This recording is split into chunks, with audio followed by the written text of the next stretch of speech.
अस्सलाम वालेकुम चाचा वीज़े वाला। आजकल आप सबको मालूम है कि पाकिस्तान से सऊदी अरब के लिए जिसने भी वर्क वीज़े पर जाने का सोचना है उसके लिए नेफ्टक हर शख्स इससे परेशान है। लोग कहते हैं कि जी हमने 10 साल काम किया, हमने 15 साल काम किया, मैं दुबई में काम करके आया, मगर नेफ्टक टेस्ट पास नहीं होता। आपको पता है कि नेफ्टक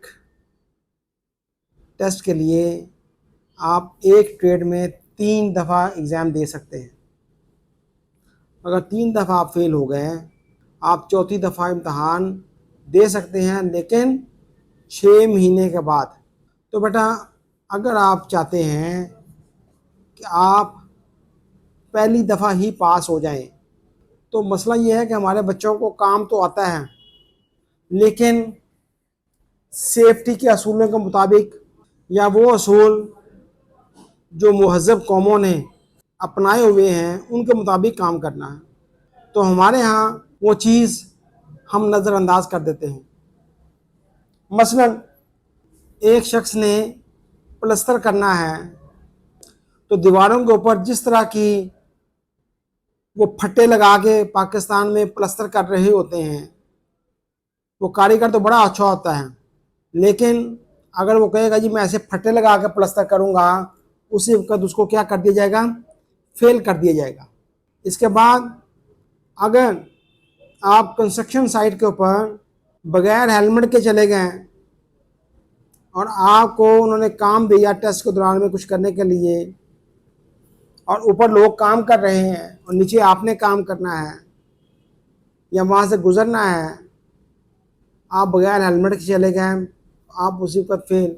अब हमारे बच्चों को ईंटें लगाना तो आती हैं, मगर अब उनको बता दिया जाए कि ये एक ईंट है, एक दीवार है, आप बताएं कि ये दीवार की मेजरमेंट करें और बताएं इसमें कितनी ईंटें लगेंगी, हमारा बच्चा नहीं बता सकता।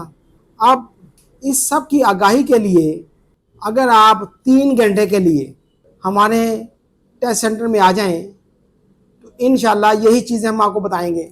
और ये मुश्किल नहीं है। आप 18,000 20,000 एक नेफ्टक टेस्ट की फ़ीस देते हैं, लेकिन जाने से पहले अगर आप हमारे पास 2-3 घंटे के लिए आ जाएं और आपको उर्दू पढ़नी आती हो, अगर उर्दू पढ़नी नहीं आती तो फिर नहीं आना, फिर आप अपना जो किराया खर्च करके आएंगे वो भी ज़ाया करेंगे।